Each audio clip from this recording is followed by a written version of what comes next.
Soy un hombre ignorante de libros y cartillas, pero repleto de sabiduría, sobre todo una sabiduría popular, que suele representar esa idea de nuestra sociedad. Prefiero ser el ignorante, el analfabeta. Prefiero ser lo que soy ahorita que ser el cultivado egoísta, prepotente y deshumanizado, que utiliza su saber en medrar y divertirse a costa de quien considera inferior. Me quedo con ese mensaje ingenuo, pero eficaz, que me manda la sociedad cuando me regala su dinero extra. Es poco para invertir e intentar hacer negocio con él. Prefiero ser el pobre trabajador que jamás saldrá de pobre, pero servirá para mejorar mis condiciones de vida. En fin, a mí me gustan tanto las máximas que prefiero seguir siendo pobre, pero honrado. Muy buenas tardes, bienvenidos a Esquemas de la Psicología, la psicología, nuestra máxima expresión. Hoy estamos transmitiendo por esta vez a las 5 de la tarde, ya que por situaciones de la agenda de algunos de nuestros compañeros tuvimos que hacer unas modificaciones y bueno, en ocasiones también tenemos que ser solidarios con nuestros compañeros. Hoy quiero agradecer sobre todo el trabajo de nuestra compañera Cecilia, que siempre hace posible de que este tipo de transmisiones lleguen hasta sus oídos y sobre todo se puedan mejorar la calidad. Hoy nuestro programa se llama Psicología y Pedagogía, que lo que busca es tratar en una serie de programas que vamos a estar realizando en estos días. Hoy hablaremos del trabajo que se hace en el preescolar. Algunas veces nos preguntamos por qué nuestros hijos preguntan y preguntan y preguntan. Bueno, es parte de su desarrollo natural. Y bueno, por ahí en nuestro promocional se dice que partimos de la perspectiva de que en ocasiones hay enseñanzas evidentemente privadas de todo valor formativo y que continúan impidiéndonos un saber y no sabemos si esto cumple el propósito de la educación. Bueno, trataremos de solucionarlo en estos 40, 50 minutos que estemos trabajando con ustedes. Y bueno, como siempre ponemos a su disponibilidad nuestras redes sociales. Estamos transmitiendo por Facebook Live, por el perfil de los colores de la discapacidad. También nos pueden seguir en el WhatsApp 3x3-448-7906 para poder aclarar dudas o incluso hacer algún tipo de aportación que consideren que puede ser oportuna, pertinente y necesaria para nuestro programa. Se dice también que es necesario buscar la causa de este hecho en la naturaleza de la pedagogía, es decir, en el sentido de que sus lagunas se deben a la imposibilidad de encontrar un equilibrio estable entre los datos científicos, la práctica cotidiana y sobre todo esa herramienta rica que tenemos en el trabajo que se da seguimiento cuando los padres orientan a sus hijos en las labores de la tarea. Quiero iniciar haciendo un análisis de lo que plantea Cantinflas en esta película del analfabeto, donde de alguna manera hace una crítica, una sátira sobre cómo algunas de las personas que adquirimos el conocimiento podemos o no hacer mella o hacer burla de la ignorancia de las demás personas. Bien, creo que esta perspectiva es interesante porque bueno, también lo que se aprende en el día a día, lo que se aprende en la calle es un conocimiento importante, quizás no es un conocimiento que esté bajo un marco teórico, pero que nos permite dar solución a ciertas situaciones de la vida cotidiana. Creo que cuando hablamos del preescolar, tendríamos que preguntarnos por qué es importante la educación preescolar. Les comentaba al principio, lo que buscamos en esta serie de programas es poder comprender qué es lo que sucede en la psicología y la cuestión formativa. Si bien es cierto, la pedagogía es una ciencia o es una disciplina que nos permite de alguna manera el saber enseñar, utilizar esas técnicas y estrategias que nos permiten potencializar nuestro aprendizaje. Y bueno, para esto estaremos retomando a uno de los pedagogos importantes conocido como Jean Piaget, y que bueno, él dice que el propósito de la educación es conocer y comprender la formación que se van a dar, sobre todo en esos esquemas que van a lograr que la persona pueda adquirir un conocimiento y que son la base de toda estructura, ya que él parte de esta idea de que de no generar algún tipo de esquemas, entonces no se va a dar ese conocimiento. ¿Cómo se da el aprendizaje según Piaget? Bueno, ese aprendizaje surge a partir de una situación caótica, es decir, cuando se nos presenta un estímulo, nosotros por lo general pues nos sorprendemos ante ese estímulo y nos genera un caos, nos genera incertidumbre. ¿Qué es lo que tenemos que hacer? Bueno, vamos a pasar por un segundo proceso. Piaget le llama el proceso de la asimilación. Ya que tenemos ese estímulo que nos ha generado caos, vamos a tratar de asimilar, tratar de comprender qué es lo que nos está llevando este tipo de conocimiento y obviamente tratar de orientarlo.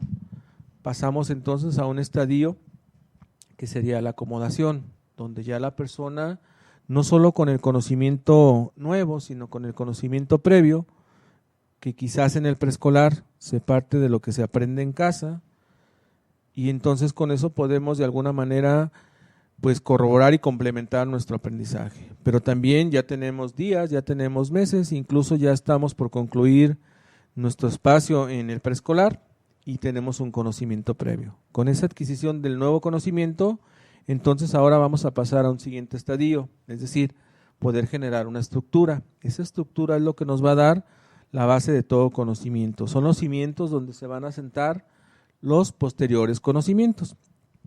Pero ¿qué dice Piaget sobre de esto? Bueno, cuando se habla de un niño, no se habla de un adulto pequeño, se habla de un niño, se habla de una persona que puede comprender y que puede asimilar dependiendo de diferentes situaciones, pero que le va a permitir adquirir ese conocimiento. Pero bueno, la idea es cómo se da ese conocimiento en el infante. Tenemos que empezar entonces a entender que todo educando, todo niño en este caso del preescolar pasa por una situación de un desarrollo madurativo. Y bueno, este desarrollo es una progresión que, valga la redundancia, es progresiva, es paulatina y que va a generar una equilibración, un continuo, es decir, pasar de un estadio a otro, sobre todo para mejorar sus condiciones. Es decir, va a pasar de un menor equilibrio a un equilibrio superior. Pero mientras se da ese proceso, pues obviamente se tienen que ir generando estas estructuras. ¿Cómo surge esto? Bueno, aparecen las estructuras variables, que son las formas de la actividad mental y que posee todo individuo, bajo un doble aspecto motor e intelectual. Esto surge en los primeros meses, sobre todo del ser humano. Para poder entender obviamente al preescolar, pues tenemos que entender si ha pasado por esos procesos adecuados y que esto le pueda permitir tener una base para fortalecer la adquisición de ese conocimiento. ¿Cómo se da esto entonces?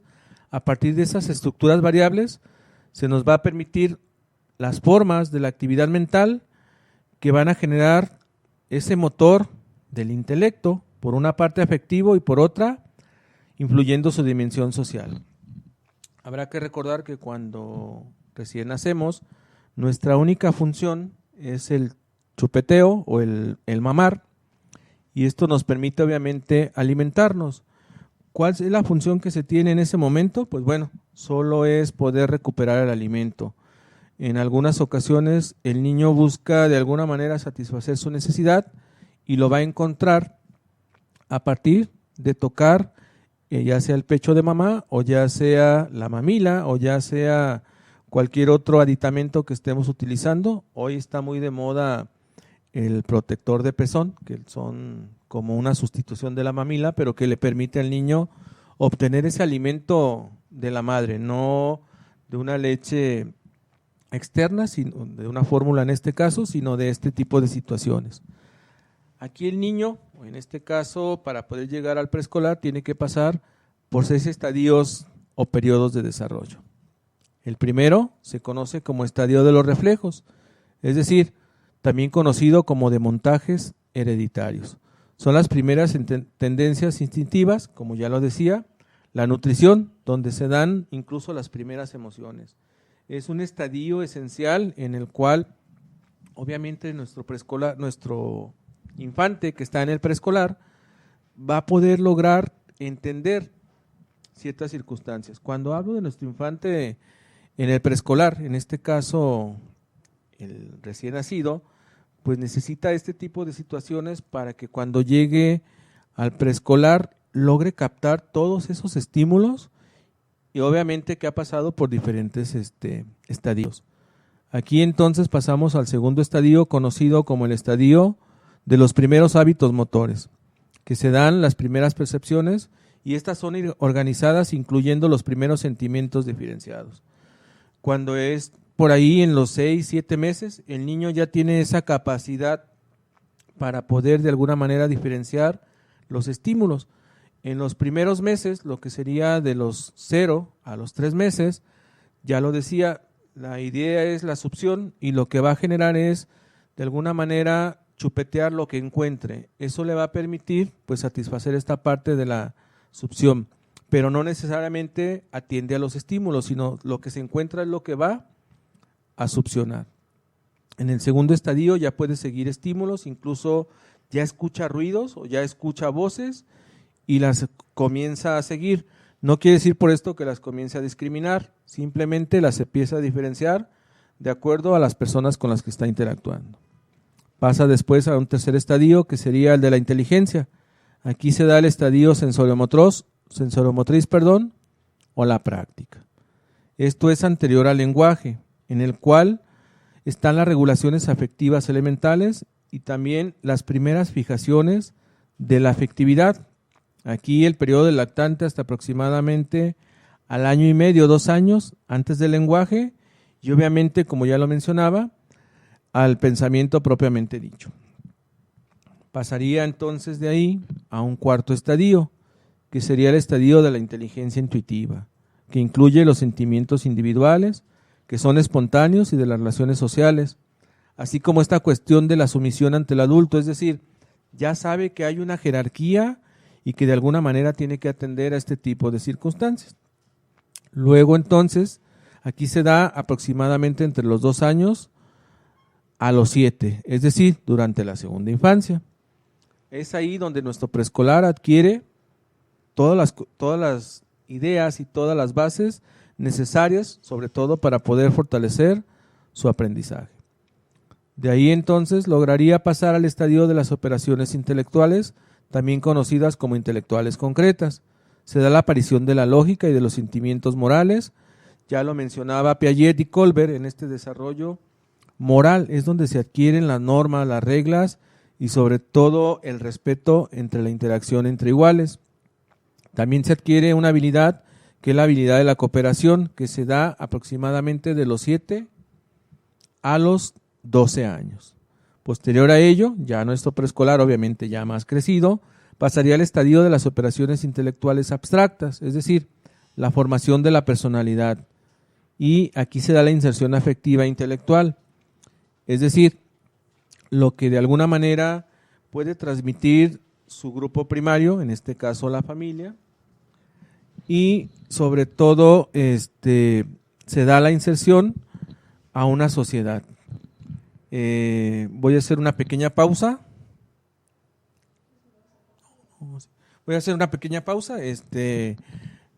Antes que nada quería comentarles que teníamos un invitado. Por situaciones de descuido había olvidado presentarlo.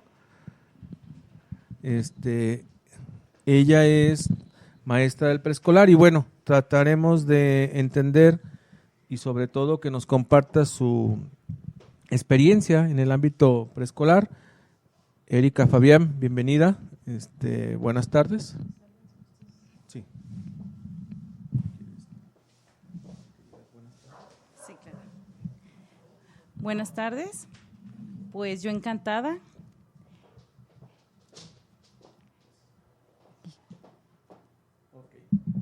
Erika, bienvenida. Estábamos hablando de esta cuestión de cómo se da el conocimiento, sobre todo en el preescolar. Traté de ir dando como una introducción a esta cuestión de la visión de Piaget, donde nos comenta que pasa por diferentes estadios. Y bueno, llegaste en el momento justo cuando me estaba acercando a la cuestión de lo que ya sería el adolescente, ¿no? Pero nosotros nos queremos centrar en esta idea de cómo el preescolar, cómo el niño que trabaja en el preescolar, de alguna manera adquiere ciertos conocimientos. Pero sobre todo, la idea de invitarte es que nos puedas decir cómo el preescolar de alguna manera se comporta ya en la práctica cotidiana, porque a lo mejor el psicólogo puede decir muchas cosas, pero lo importante es cómo ustedes con esa experiencia pues nos pueden compartir cómo es que se da ese aprendizaje. Por ahí al inicio planteamos que de alguna manera la familia funge como un facilitador del conocimiento. ¿Por qué? Porque le va orientando en cierto sentido a la cuestión de las tareas, a poder reforzar lo que adquirió en la clase, incluso poder correlacionar este tipo de aprendizaje, no solo de lo que aprende en el preescolar, sino de los valores que le puedan de alguna manera inculcar en casa. ¿Qué nos podrías comentar acerca de tu práctica cotidiana, Erika? Es maravillosa. Tú como profesor haces un vínculo total con el niño. Cuando creas ese vínculo lo tienes, se puede decir que lo tienes en su totalidad. Puedes hacer más fácil que el niño comprenda, cognitiva, psicomotor, como estaba platicando maestro. Sí, el niño pasa por diferentes etapas y el niño está en la etapa de la imitación. A uno lo ve como la imitación, no de la mamá, pero sí a quien imitar en esa parte de la obediencia, en esa parte de integración total hacia a un equipo, a una familia, porque en realidad pasan la mitad del tiempo, ¿estás de acuerdo?, en el aula. Y nosotros como maestros, como docentes, es muy enriquecedora nuestra parte, porque los enseñamos no nada más es escribir y recortar ni trabajar con plastilina.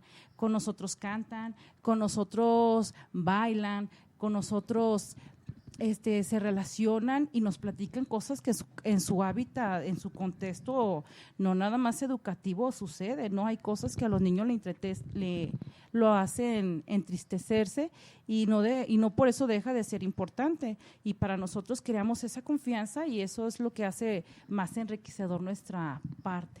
Ok, entonces partiendo de esto, Erika, la idea sería que de alguna manera la familia se hiciera responsable no solo de la educación del niño, en el sentido de llevarlo al preescolar, sino también se comprometiera, como se ha comprometido en su momento, y que quizás en este momento histórico, por situaciones laborales, por cuestiones incluso individuales, hoy que estamos como muy absortos en la cuestión de la tecnología, vamos olvidando que pues nuestros hijos necesitan una orientación y sobre todo al momento de las tareas escolares, que pareciera entonces que se vuelve todo un campo de batalla, ¿no? Lo que se busca es favorecer, coadyuvar, mejorar las condiciones y no castigar al niño cada vez que está realizando algún tipo de actividad, entendiendo este sentido en la idea de lo que mencionaba Piaget, de que todo pasa por estadios. No le podemos enseñar a un niño algo que todavía no tiene la condición para aprender, claro, porque obviamente le va a costar mucho trabajo, pero también lo que va adquiriendo en el aula, sobre todo en el preescolar, que hoy ya no solo es la cuestión lúdica, sino también se va de alguna manera orientando al aprendizaje. Entonces la pregunta sería, Erika, ¿cómo ustedes tratan de favorecer ese conocimiento y cómo de alguna manera se vinculan con los padres para que ellos coadyuven con algunas estrategias? Ahorita de hecho hay un piloto, tenemos ahorita se llaman plantillas, donde los maestros están interactuando con los papás para trabajar las habilidades, no nada más, como tú mencionabas, lo que son las tareas, también son importantes esa parte de que el niño se relacione con el papá, con los cuentos que son importantes. El cantarle también es una parte muy importante dentro, debería de ser una tarea, no nada más es las letras, como yo te platicaba, no nada más es recortar, también el niño se relaciona con él mediante los cuentos. Para él es fantástico escuchar un cuento y se puede y se tiene que dejar de tarea. Desafortunadamente, como dice maestro, no lo hacen, no es que no lo quieran hacer, a veces, como tú dices, el tiempo, el tener niños huérfanos, por así decirlo, aunque tengan los dos papás trabajan, pero también sabemos que esa parte importante, el niño se desarrolla en un hábitat donde el niño va aprendiendo, como tú dices, son capacidades que poco a poco va adquiriendo y las habilidades se van desarrollando conforme vayan pasando, como tú decías, los estadios y las etapas que progresivamente se van dando.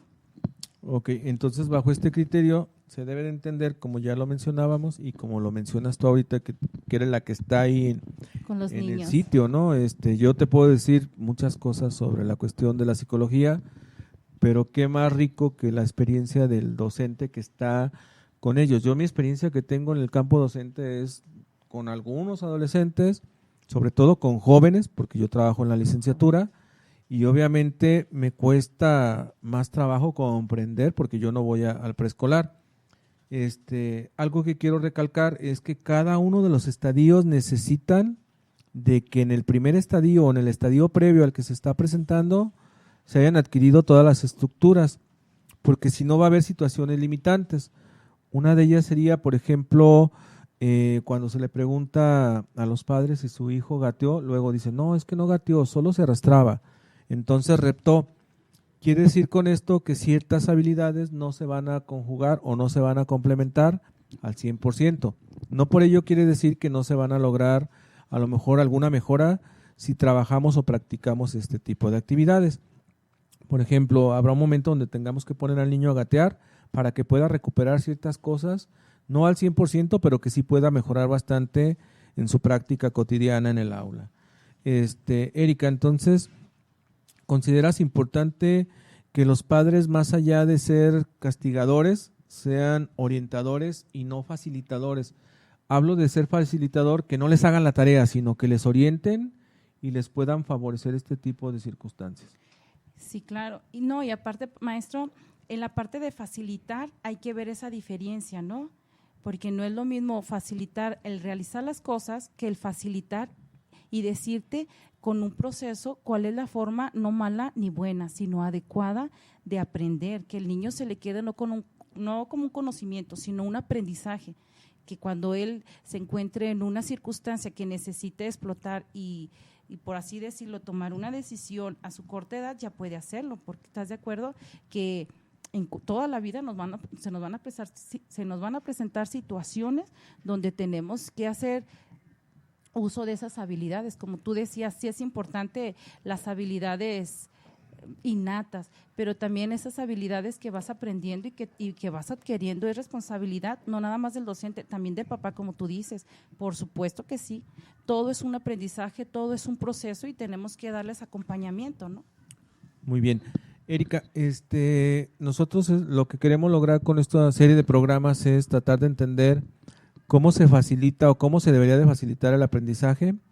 Vuelvo a mencionar, no hablando como el hacerle las actividades, sino el poder generar un ambiente óptimo, un ambiente agradable, sensible, que te permita desarrollar no solo ese aprendizaje, sino incluso el poder expresar tus emociones, el poder de alguna manera expresar tu inconformidad, quizás en situaciones de decir, considero que es mucha tarea o me dejaron mucha tarea. Eso lo cuestionan mucho los padres y obviamente lo cuestionan mucho los hijos, quizás los del preescolar no tanto, pero sí de alguna manera los padres luego dicen, pero ¿por qué les dejan tanta tarea? Habrá que recordar que de alguna u otra forma las tareas es el poder recuperar ese conocimiento adquirido dentro del aula y mantener o reforzarlo dentro de casa, es decir, fuera del aula, que lo puedan poner en práctica y que ellos puedan determinar si ese conocimiento puede o no mantenerse. Algo que es importante y que Piaget lo mencionaba, la única forma de adquirir el conocimiento y que no rompa con lo mecánico, sino que sea un aprendizaje que perdure, que genere una estructura, es la cuestión del ejercicio, es decir, la práctica. Si no lo practica, si no lo repite, le va a ser muy difícil el poderlo lograr. Erika, aquí me gustaría que nos pudieras decir si en algún momento de tu práctica cotidiana has tenido algún tipo de confrontación con los padres porque lleguen a considerar que hay un exceso en esta cuestión de la actividad de la tarea. De la tarea, no tanto. Fíjate que tengo un grupo hermoso porque se ha tratado, como dices tú, repetitivamente y constantemente haciéndoles el reforzamiento dentro del aula el conocimiento. Sí se les deja tarea, pero la manera en como yo trabajo es individual. Primero le agarro su manita, le digo, mira, vamos a hacer esta parte. Ellos, maestro, aunque tú no lo creas, en preescolar ya hacen sus actividades de psicomotricidad, de lateralidad. Para ellos es motivador, pero como tú decías, hay que dejarles un aprendizaje significativo.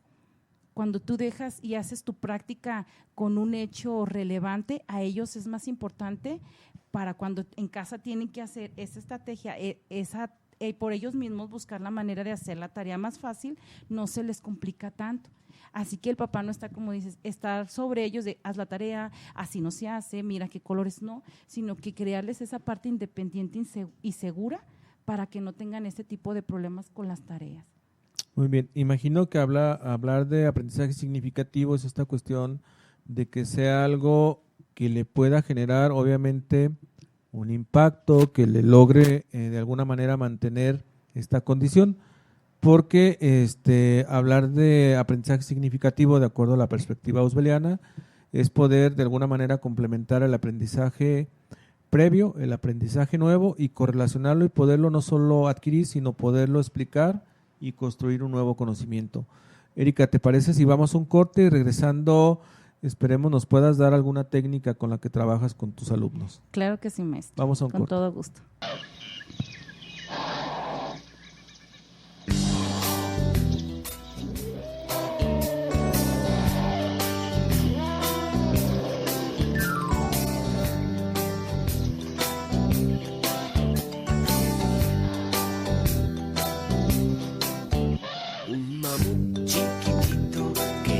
Volar, probaba y podía volar. Una paloma, su amiga, lo quiso ayudar y de un quinto piso lo hizo saltar. ¿Y qué pasó? Mierda, el mamut se hizo mierda. Mierda, el mamut se hizo mierda. Un mamut chiquitito quería fumar, probaba y no podía fumar. Un perro, su amigo, lo quiso ayudar y 500 cigarrillos le hizo fumar. ¿Y qué pasó? Cáncer, al mamut le dio cáncer. Cáncer, al mamut le dio cáncer. Un mamut chiquitico quería tomar, probaba y no podía tomar. Un oso, su amigo, lo quiso ayudar y 100 litros de whisky lo hizo tomar. ¿Y qué pasó? Cirrosis, al mamut le dio cirrosis. Cirrosis, al mamut le dio cirrosis. Un mamut chiquitito quería debutar, probaba y no podía debutar. Un burro, su amigo, lo quiso ayudar y con 100 prostitutas lo hizo debutar. Oh, ¿qué pasó? SIDA, al mamut le dio SIDA. SIDA, al mamut le dio SIDA. Un mamut chiquitico se quería drogar, probaba fumaba y no se podía drogar. Un gato, su amigo, lo quiso ayudar y 10 líneas de coca le hizo probar. ¿Y qué pasó? Sobredosis, el mamut con sobredosis. Sobredosis, el mamut con sobredosis. ¿Y ahora qué le pasó? A mí me dijeron un par de... ¿Se murió? Se murió. El mamut se murió.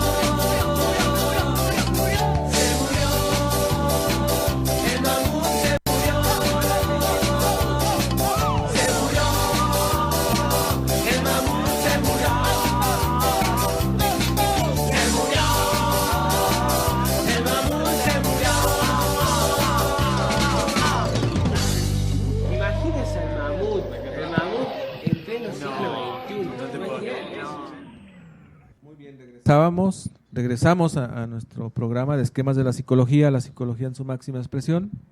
Y bueno, le mando un saludo a Cristian, que hoy no pudo estar con nosotros porque tiene hoy trabajo en este horario y bueno, en algunos otros momentos ha sido solidario conmigo. Hoy yo soy solidario con él en el sentido de que bueno, no pudo venir, pero que de todos modos nos acompaña aunque no esté. Él está siempre dándole seguimiento a ello. Y bueno, en el corte estábamos platicando, para los que nos siguen en Facebook Live, de la canción que elegimos. La canción, si bien es cierto, a lo mejor no sería como muy acorde con la cuestión del preescolar, pero en esta cuestión lúdica tratamos de entender, desde lo que dice Albert Bandura con el aprendizaje social o aprendizaje vicario, de cómo en ocasiones vamos adquiriendo ciertas prácticas o cierto lenguaje que quizás no es el más favorable y que cuando lo mencionamos, pues los papás nos ponemos de mal humor, pero resulta que en los primeros estadios, cuando el niño dice sus primeras palabras, comienza a decir papá, mamá, comer, etcétera. Luego sus primeras palabras, a lo mejor inapropiadas, son el güey o el puto o cosas por el estilo, y la familia lo aplaude. Es ¿sí? gracioso y no es gracioso. Y cuando ya están en el preescolar o cuando ya están en la adolescencia, le castigan cuando dice las palabras incorrectas. Entonces, ese era como el objetivo de poner esta canción, para poder entender que a veces, incluso hasta los psicólogos, somos incongruentes, ¿no? Erika, pero me gustaría que nos platicaras de tu práctica cotidiana, incluso relacionando esto de las palabras incongruentes o de las palabras inapropiadas. Si en el preescolar, yo sé que también tiene que ver mucho con el contexto, tiene que ver en ocasiones no solo con la cuestión socioeconómica, porque hay personas que son pobres y que son muy propias al hablar, pero también hay personas que son ricas, sí, claro, y que también son ricas en lenguaje prosaico, ¿no? Prosaico, Entonces, claro. me gustaría que nos dijeras si en tu práctica cotidiana has encontrado algún tipo de situación como esta y qué tipo de acciones correctivas has tratado de implementar. Mira, como estamos hablando de Piaget, en la etapa preparacional hay una etapa en el estadio de imitación. Entonces ellos se encuentran de que imitan todo. Y yo me quiero poner la mochila de tal, es que ella se quiere sentar en tal mochila, o golpean. Yo me enfrento con esa parte, pero yo no lo veo como un conflicto. Yo lo veo más bien como algo que algo les molesta y yo les pregunto, ¿qué tienes? Platícame. Y ellos me platican. Yo lo que utilizo es decirles, no me pegues porque me molestas. Cuando uno me dice, maestra, me está pegando, a ver, ¿qué pasó? Dile, no me pegues porque me lastimas. Entonces esa parte, fíjate, maestro, que funciona, porque los haces reflexivos. En esa parte ellos imitan, y digo, ¿por qué le pegas? Y ellos me dicen, no sé, yo no le pegué, y yo los veo que sí pegaron. Esa parte los hace reflexivos. No sé, en esa parte a mí me ha funcionado y siento que es una parte muy buena, ¿no? Hay canciones también que tú les puedes tratar, hay cuentos que tú les puedes tratar, y esa parte, pues, a mí me ha funcionado muchísimo. Ok, entonces nos quieres decir con esto que hay estrategias como diría Julio Pimienta, para aprender a aprender, ¿no? Para aprender a aprender, así es, maestro. Y que eso favorece bastante el aprendizaje, ¿no? Hace rato hablamos de un aprendizaje de impacto o de este aprendizaje que de alguna manera va a generar una huella y que va a ser trascendental, que no solo se va a quedar en lo que sería el aula, sino lo puede llevar a otro tipo de circunstancias, Sí. y que en ocasiones las estrategias son lo que más pueden favorecer el aprendizaje.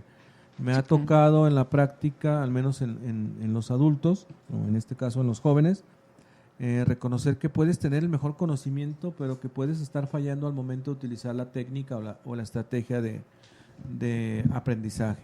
Hay dos formas de adquirir el conocimiento. La estrategia de enseñanza, que es la que el profesor elige para poder transmitir ese conocimiento, y la estrategia de aprendizaje, que es con lo que vamos a aterrizar y que sobre todo vamos a encuadrar ese conocimiento y poder generar esta estructura. Erika, me gustaría que nos comentaras como cuáles son las más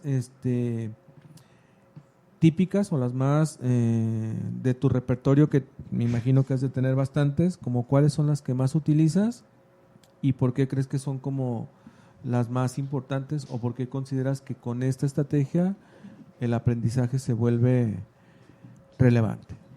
Se vuelve relevante porque es creativo, es pedagógico, y aparte que a ellos les encanta, están en la... No quiero, maestra, muchas gracias, no estoy bien. Gracias. A mí me gusta utilizar mucho el canto, aparte de que a ellos les desarrollas esa habilidad cognitiva, es psicomotora, y aparte que los relajas, aparte que les enseñas, y me encanta. Y tengo una canción de saludo, tengo una para cuando están muy hiperactivos. Cantamos esa canción, ellos mueven sus manos, aparte trabajas lateralidad, trabajas lo que es psicomotricidad fina. Entonces esa parte, sin que ellos lo sepan, tú ya le estás previendo de un conocimiento pues amplio, ¿no? ¿Quieres que te la cante? Sí, de hecho me gustaría que lo hicieras. Nada más quisiera que me respondieras una pregunta antes de que la implementaras. Por ahí partimos de lo que plantea la UNESCO, estos 4 pilares de la educación. Y creo que esto, o al menos de lo que he visto que has practicado, partimos de los 4 pilares básicos, que sería el saber ser, que es el poder reconocer esas cualidades, esas competencias, incluso esas emociones que tenemos y poderlas de alguna manera potencializar.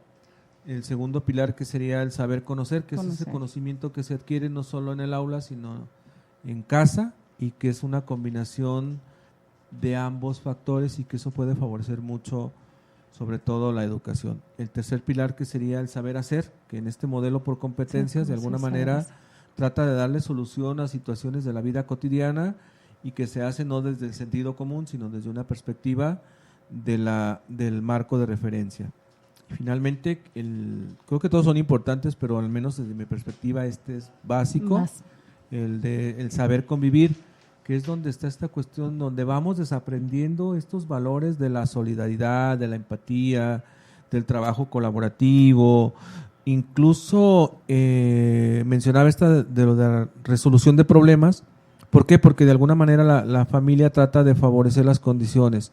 Que se le olvidó el lonche, y ahí anda la mamá yendo a llevarle el lonche. Tiene que dejarle, tiene que permitirle que se frustre, que busque una estrategia para poder solucionar el conflicto de que ese día no va a poder desayunar porque a mamá se le olvidó ponerle lonche. Puede buscar incluso la cuestión de la solidaridad con otros compañeros, decir, oye, mi mamá no me dio lonche. Compartir, ¿verdad? Sí, el poder compartir, y quizás a lo mejor al siguiente día la reciprocidad, ¿no? El poder decirte, hoy sí traje lonche, ayer tú me compartiste, hoy yo te voy a compartir. Claro. Entonces, bajo estas condiciones, Erika, me dices tú que tienes una para el saludo. En esta cuestión de la interacción social, ¿cómo lo manejas? ¿Cómo haces que el niño se integre con los otros cuando a lo mejor no quiere participar en esta cuestión colaborativa, cuando a lo mejor tiene miedo, tiene vergüenza? No sé. Mira, no utilizamos lo que es la palabra no, pero si ellos identifican la palabra de otra oportunidad, yo lo utilizo como para saber que ellos no es la contestación que yo necesito a que me dé. Por ejemplo, en una canción, si tú te equivocas, lo volvemos a realizar y le damos oportunidad. Si es en una actividad lúdico, paramos la actividad y le explicamos, mira, tienes que respetar esta parte porque si tú lastimas, si tú avientas, o si estamos haciendo una actividad que es teórica, guardan todo silencio y ellos mismos saben en qué momento deben de parar, en qué momento es la parte de jugar, en qué momento es parte de interactuar entre ellos. Y también esa parte es importante que tú dices, el saber compartir es muy, muy importante, porque aparte los enfrentas a una situación que ellos mismos de darle una solución, ¿no? Y en esta parte, en esta edad es complicado para ellos el compartir, es muchísimo. Sí, cuando hablamos de valores, habrá que recordar que hay valores que se aprenden en el aula y hay valores que se aprenden desde que sales de casa. Entonces, en esta correlación, obviamente se va a potencializar los valores que adquiere y que sobre todo va de alguna manera integrando el preescolar a su vida cotidiana. Uno de ellos sería la lealtad, otro de ellos sería que hoy es importantísimo el respeto por los objetos de los demás. Habrá que entender que también se pasa por ciertos procesos, ¿no?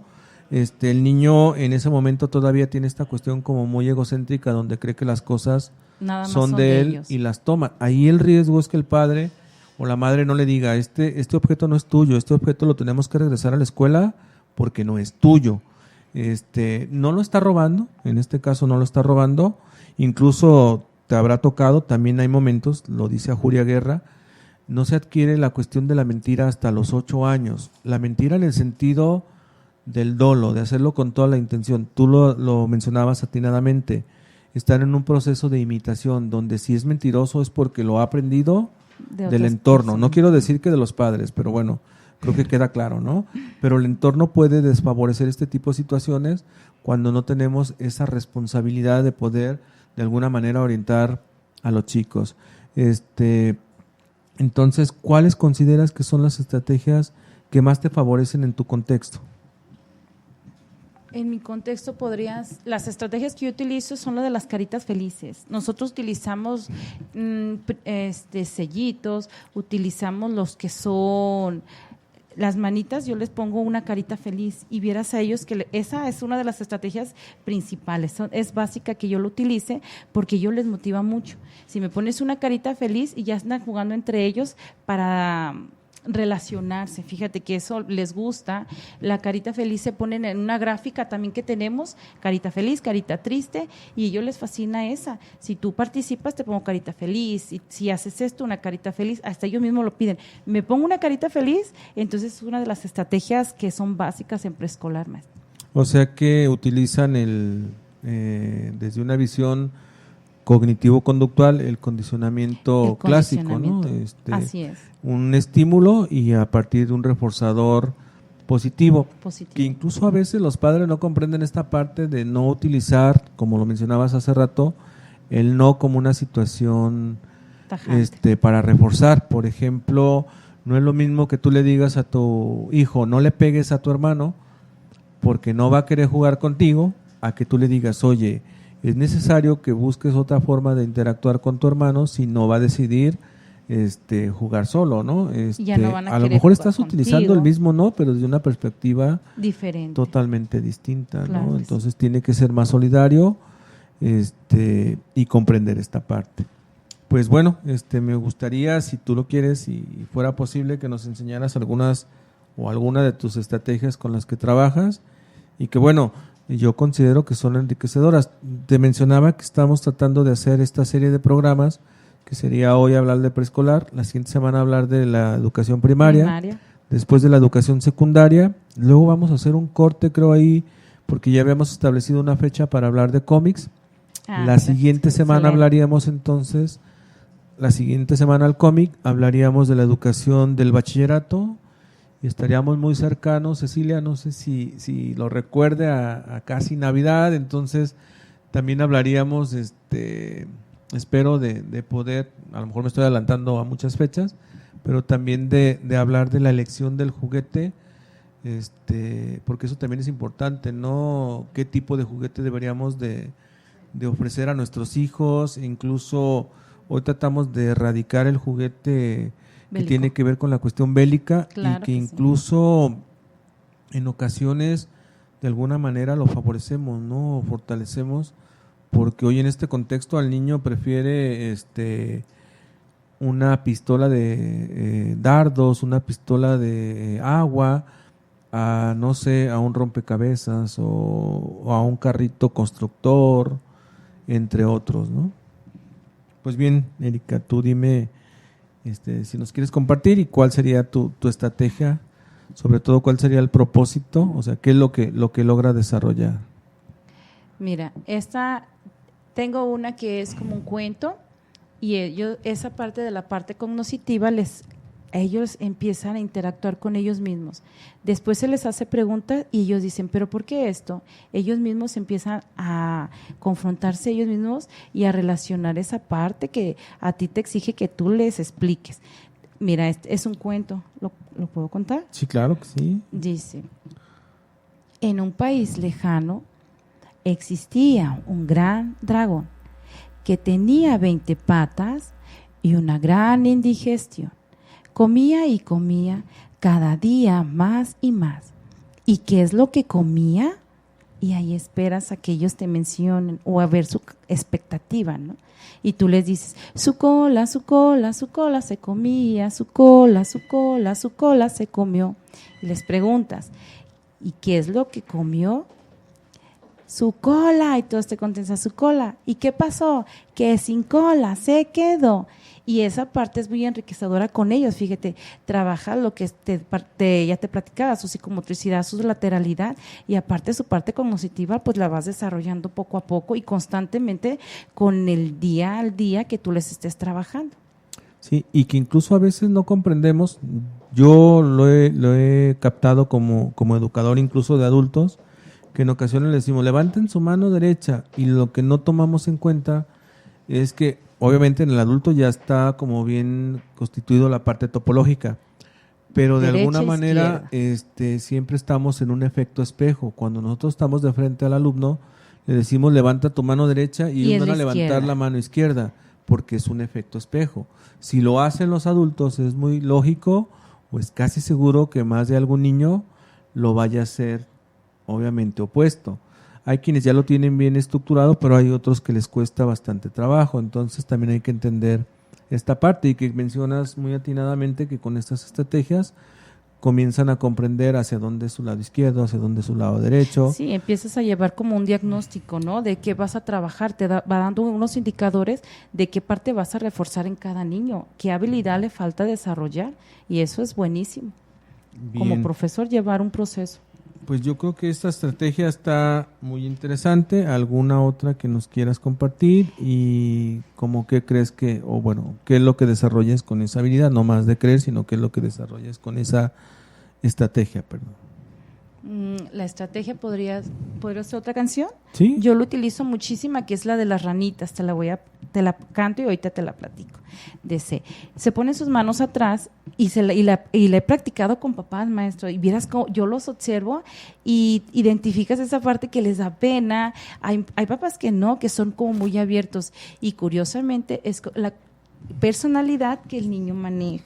Lo que hablamos ahorita, su contexto no nomás es educativo, también es un contexto pues familiar, o sea, es fuera, porque siempre es un aprendizaje, no fuera y dentro de la escuela tú vas viendo toda esa parte. Dice.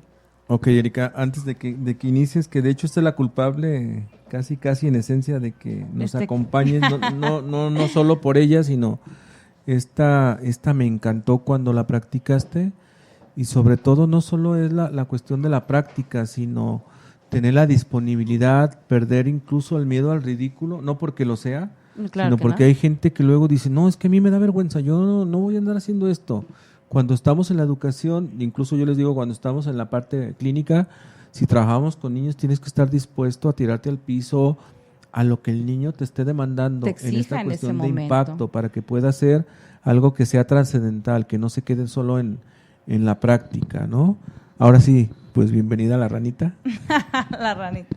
Ponen sus dos manos atrás. Acompáñenme, maestro, para ¿Sí? que lo haga. Acompáñame, Ceci. Pongan sus manos atrás. Entonces dice, eran dos ranas que querían platicar. Hola, rana verde. Hola, rana verde. Hola, rana café. Hola, rana café. ¿A dónde vas, rana verde? ¿A dónde vas, rana verde? Al mercado, rana café. Al mercado, rana café. ¿Y qué es lo que vas a comprar, rana verde? ¿Y qué es lo que vas a comprar, rana verde? Jitomates y zanahorias. Jitomates y zanahorias. Adiós, rana verde. Adiós, rana verde. Adiós, rana café. Adiós, rana. Y cruzas tus manos. Y Ok. esa parte es enriquecedora, maestro. Como tú ves, los niños, hasta a ti te divierte. Dices, ¿por qué voy a estar haciendo esa parte? Pero tú ya vas viendo, tú como profesor no dejas de analizar, ¿no? Siempre vas a ver esa parte y analítica que tienes que estar siempre presente en tus actividades. Es una habilidad que debes desarrollar siempre y en todo momento. Sí, de hecho yo, diría Cantinflas, no están ustedes para saberlo ni yo para contarlo, pero bueno, Erika es mi alumna en el posgrado y cuando nos puso ahí a sus compañeros a trabajar me encantó por la facilidad que tiene para poderla realizar y sobre todo para hacer que gente ya adulta, Grande, adulta. Lo pudieran practicar y que en algún momento obviamente con los adultos puede ser más favorecedor. Trataste como decir, a ver, lo vamos a repetir porque no quiere participar. Otra oportunidad. O cosas así, ¿no? Otra oportunidad. Sí. Y no lo estás cantando. Y así como actúo con ellos, actúo con los niños. Me quito los zapatos, me acuesto, los beso. Eso funciona, maestra. El dar los besos no es de que, ay, vámonos y adiós. No, ellos me buscan para darme un beso. Un abrazo, todos sabemos que es enriquecedor y es sanador, ¿no? Y esa parte, estos niños me buscan. Me decían mis compañeros, ¿qué vamos a ganar con una actividad que realizamos? Pero ya en grande. Sí. Ya mis compañeros grandes. Yo, pues un abrazo. Ay, no, ¿cómo nos vas a dar un abrazo? Los niños les gustan, pero a nosotros no. Y es esa parte que no debemos de perder, porque siempre esperamos algo como o algo práctico, ¿no? Algo que tú tengas que recibir. No tienes que recibir nada para dar algo a cambio. Y que incluso desde la cuestión psicológica nosotros lo que tratamos de promover es que sea algo enriquecedor, algo que sea significativo y no algo físico, ¿no? Compartir tiempo de calidad, contar una historia, incluso un abrazo. Yo les pregunto cuando vamos a los talleres, digo, ¿quién tiene una semana sin dar un abrazo? Y bueno, más de alguno dice, bueno, yo sí, o cosas por el estilo. Todo mundo abraza, pero luego la verdad es que realmente no abrazamos cotidianamente, ¿no? Y eso de alguna manera, como tú lo mencionas, pues es de alguna manera interactuar. Habrá que recordar que los niños son muy kinestésicos. Sí, claro. Ellos quedan de alguna manera registrada en su memoria más la cuestión de la interacción kinestésica que del conocimiento en sí. Entonces, si esto lo sumamos al conocimiento, obviamente esto lo va a hacer más importante y más trascendental, ¿no? Entonces, la verdad es que yo desde que te escuché cuando venía en la moto, ahí venía yo hablándole a la ranita y tratando de hacer las voces, ¿no? Las voces. Y que de alguna manera eso también pues favorece, ¿no? Y que muchos de los educadores hemos desaprendido, ya sea por apatía, ya sea por miedo, ya el sea tiempo, ¿no? A veces te o come por el tiempo y ¿no? no alcanzas ni a hacer tu planeación del día, pero no te quita ni mucho tiempo. O sea, el cantar, el abrazarlos, el besarlos, el ordenar, el acomodar, implicarles y dejarles esa parte que tú quieres desarrollar, como tú decías, su habilidad personal, su personalidad amorosa, porque todos tenemos esa parte, esa necesidad de abrazar, como si abrazan la tablet y el celular Cierto. y no abrazan a sus hijos, ¿no? O sea, te lo echas a las piernas y dices, te voy a cantar una canción, te voy a contar un cuento, o simplemente un beso, ven, dame un beso. A veces se nos olvida esa parte y es importante, claro que sí hay tiempo. Muy bien. Nos quedan unos minutos, lamentablemente luego el tiempo apremia y me gustaría, Erika, antes de irnos, recordarle a nuestro auditorio los teléfonos para la atención psicológica. Tenemos el del SALME, que es el 3833-3838. Tenemos una línea de atención telefónica que es 075 para una situación en crisis y que es disponible desde cualquier caseta telefónica. Tenemos la línea UPAC, que es la Unidad Policíaca de Atención en Crisis, en el 68 79 40, y tenemos desde el interior del estado el número 01800 227 47 47, y nuestras clínicas de atención en el Centro Universitario de Ciencias de la Salud, el 1058-5200, extensión 33756, para que si necesitan algún tipo de atención, pues lo soliciten. También, Erika, me gustaría, si tú lo consideras pertinente, si quisieras compartir a lo mejor algún número de contacto para que te puedan asesorar, o el correo, o que te busquen en tu perfil de Facebook para que si buscan algún tipo de asesoría, habrá que recordar que no solo hacemos labor social, porque por ahí un amigo me decía, es que tenemos que hacer labor social. Claro que hacemos labor social, Claro pero que también sí. como profesionales cobramos, no vivimos no solo de la labor social, y es lo que a veces hay personas que no entienden, ¿no? Esa diferencia. Todos tenemos derecho. Yo hago mucha labor social y digo, no lo hago por presunción en decirlo Claro, ahorita, sí, yo lo pero sé. también me gusta hacer cosas y cobrar, y cobro, créanme lo que viene. Sí, claro. Porque eso también es importante. Entonces, si tú lo consideras, Erika, puedes compartir tu teléfono, o incluso si tienes cursos, talleres o algo que quieras promover, adelante. Sí, tenemos un taller de arteterapia y trabajamos el yoga, trabajamos lo que es la pintura, cocina, todo referente al niño de preescolar. Tenemos caballetes, tenemos todo lo necesario, tenemos todo el material, y pueden contactarme al 3317 3547 78. Muy bien, Erika. Pues no sé si quieras cerrar con algo que consideres importante antes de que nos apremie el tiempo. De antemano agradezco tu participación y bueno, esperemos volver a escuchar por aquí a la ranita, La ranita. ¿verdad? Sí, claro. No, pues nada más agradecerles, para mí fue un gusto, esperando y decirles que abracen, apapachen mucho a sus niños y que todos son unos amores. Ninguno de los niños ni es más inteligente ni menos inteligente, simplemente que desarrollan más sus habilidades, y esas habilidades a nosotros nos compete como docentes, como papás y como sociedad.